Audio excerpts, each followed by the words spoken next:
Welcome back. As you see, and this doesn't happen very often in Florida, I'm wearing a long sleeve shirt. I hope you're sitting down. It's 60 degrees here in Tampa, Florida. So we panic here, we lose it, we wear long sleeve shirts. We put the heat on, but nonetheless, David Clarke in a long sleeve shirt, just to mix things up.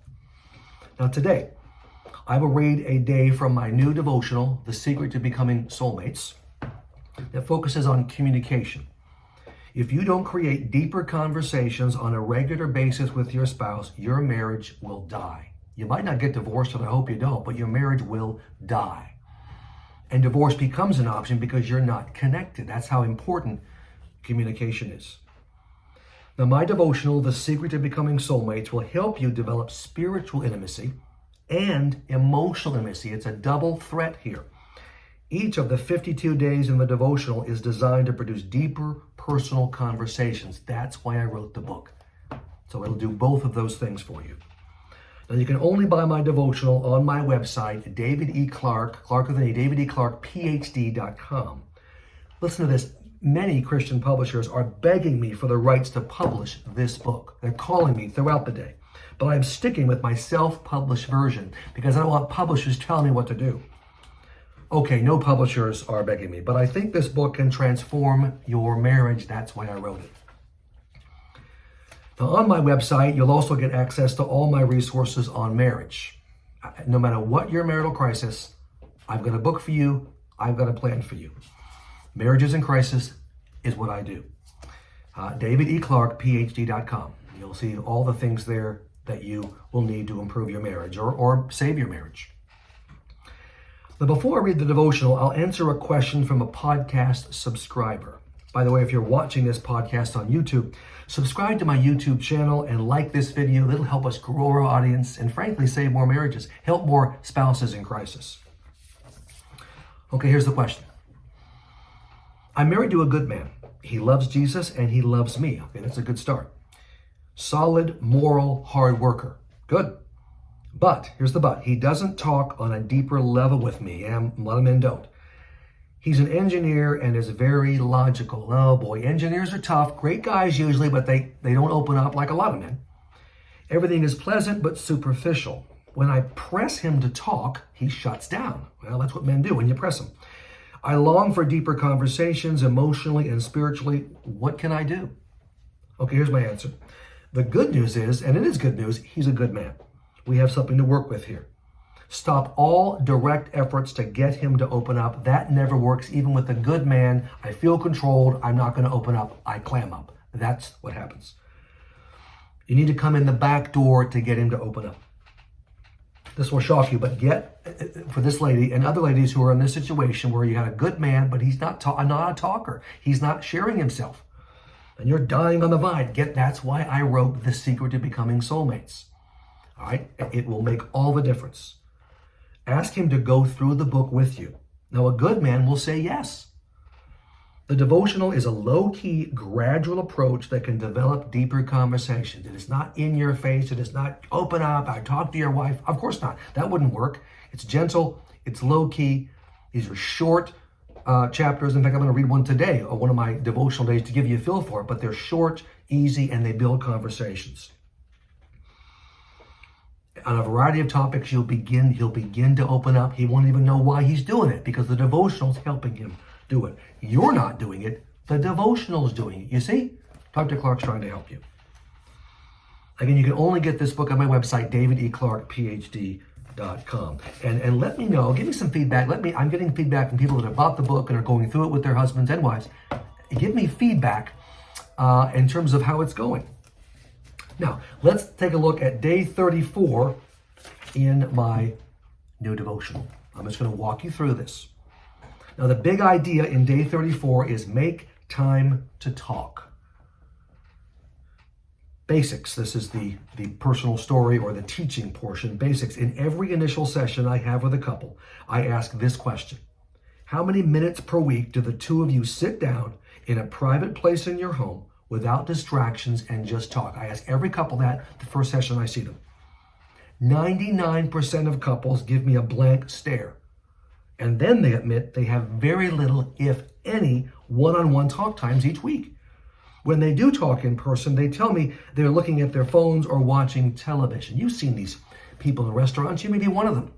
Of course, with COVID, we're not going to restaurants, but when we used to go out, people were sitting there with their phone, a couple with their phones, not even talking. Same thing happens in the home.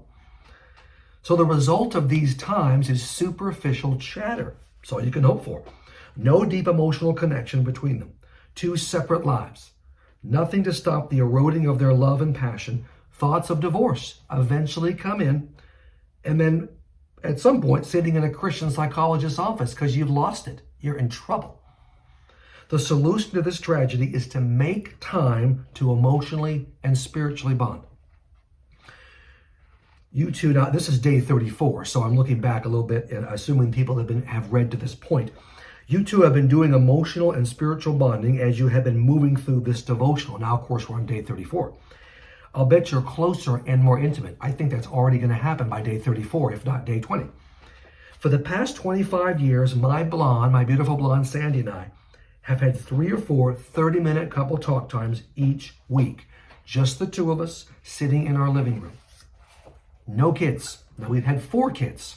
Sandy couldn't keep her hands off me, so we ended up having 4 kids until steps were taken.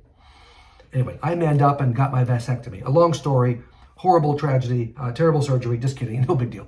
But when we had the 4 little kids running around, Emily, Leanne, Nancy, and William, we still had our 3 to 4 30-minute couple talk times. Now, we didn't allow any kids into our talk times. They were locked in their rooms. No pets. No, we don't have a pet, and we never had a pet, but if we did, he or she would not be with us in our talk time because they get in the way. No television, no cell phones, no electronic devices of any kind because they're distracting. Our basic plan back in the day when we had little kids was we would have dinner and then play with them. As soon as they went to bed, it was like a bell going off. 7:30, 8 o'clock, we're done with them. Whether they were sleeping or not, we didn't care. They were locked in their rooms. But we would have our talk time. Now, with our kids grown and gone, we have dinner together. And then after dinner and after I clean up, because I'm just a wonderful husband, I clean the dishes. Sandy cooks, so it's only fair. We have our couple talk time. Now, let me briefly touch on the 5 stages we move through to achieve emotional and spiritual depth. Now, I'll talk more than what is in these in the devotional, just because I'm kind of riffing here, but you'll get the idea. Here are the stages we go through, and I want you to go through. First, a brief prayer. Start with a brief prayer. We ask God to bless our time and help us connect on the emotional and spiritual level. It's a 20-second prayer, 10 seconds. Holding hands, dear God, help us talk, help us to connect. And that's it. You think God's going to answer that prayer? He absolutely is. Plus, it involves him in your time. You're aware of his presence. Then the second thing is, and we did this too, is a couple's devotional. So it's kind of a warm-up, and it can actually build a deeper conversation. To warm up, we read and discuss a devotional. At present, guess what devotional we can use? This wonderful new devotional, The Secret to Becoming Soulmates. So, hey, we're using it. You can use it too. Now, the point of these 5 stages is to develop a deeper conversation spiritually and emotionally. So, if my devotional, The Secret to Becoming Soulmates, in the second stage here in the couple talk times, if it develops a deeper conversation, go with it. We don't worry about the other stages. If it's just like a warm-up, okay, 5-10 minutes in, now we go to the next stage. I call it What's on Your Mind. To catch up on life and find deeper topics to talk about, we share what's happening in our individual lives. Just throwing topics out, what Sandy's doing, with the kids, with the grandkids, with her work at the office with me, with friends, spiritual life. I'm talking about things I'm doing. I'm negotiating these days with a major Christian publisher, which is God's blessing, on a new book.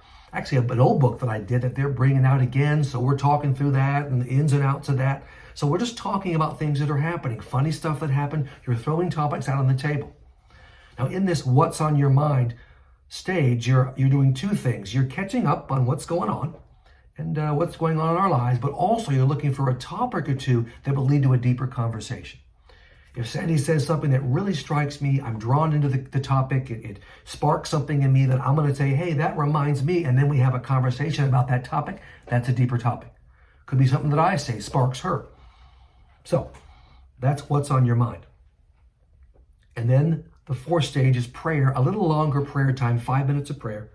We make a list of topics, divide it between us, and one at a time pray for 5 minutes. Again, this is a powerful time of spiritual bonding where we are praying for people and family members and our church and ministries and our own personal issues. And it's a very intimate, spiritually bonding time. 5 minutes. Can you afford 5 minutes to pray? Yeah, you can do it. And then finally, prayer to conversation is the last stage. After we pray, we talk about some of the things we just prayed about. See, these are important to us. They're deeper topics anyway. And so we just segue from praying to talking about those very same topics. Now, it's the husband's job to schedule these at least 3 couple talk times per week. That's leadership. Plus, if you don't schedule them, you won't do them. Life is too busy. It's crazy to say, but those of you that are empty nesters like us will realize this. We thought we'd have all kinds of extra time when the kids finally left, and it's not true. I mean, we're busier now than we've ever been, so it's kind of crazy. We still have to schedule a couple talk times. Now, the way we do it is it's like a bell going off. We don't talk about it. After every meal, at least 4 during the week, we'll designate the days. After the evening meal, after I've cleaned up the dishes, our talk time. Now, here's the Bible part of the devotional. In this case, Ecclesiastes 4, 9 through 11. 2 are better than 1 because they have a good return for their labor. For if one of them falls, the one will lift his companion. But woe to the one who falls when there is not another to lift him up. Furthermore, if 2 lie down together, they will keep warm. But how can one be warm alone? And then finally, the breakthrough section where you actually interact and build the conversations. Let me walk you through this as if it was Sandy and I. 1, you knew this question was coming, didn't you? How many minutes per week did the 2 of you sit down in a private place in your home with no distractions and just talk? Now, be honest with the answer. It might be just a couple of minutes. It might not be much at all. It may be 0.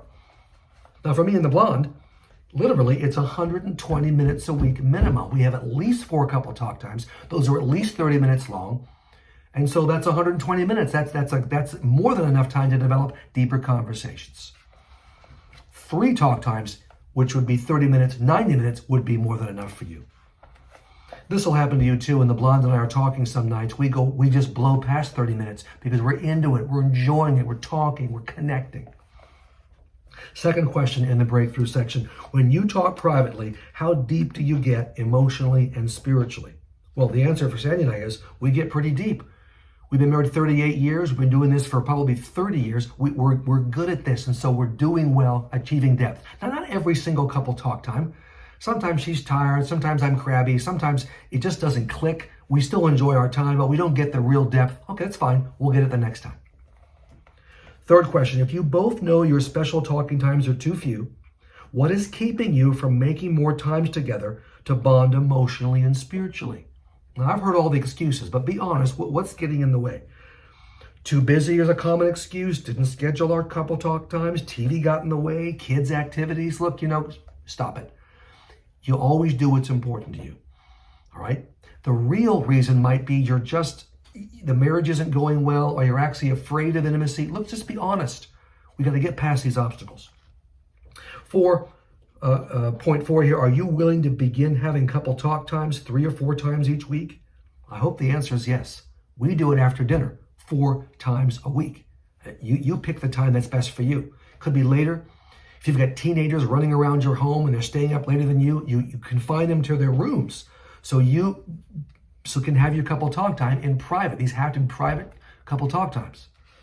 The teens will probably already be in their rooms because they hate you. Just simply make sure they stay in their rooms for that 30 minutes.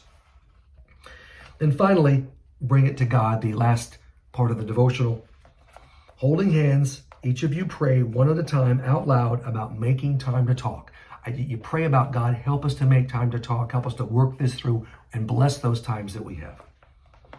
Now, on my next podcast, I'll continue the communication theme because it's so important. I'll read day 35 in my brand new devotional, which highlights the importance of listening to your spouse. If you can't listen well, you're not going to create any depth spiritually or emotionally. And so until the next podcast, Dr. David Clarke, PhD, signing off.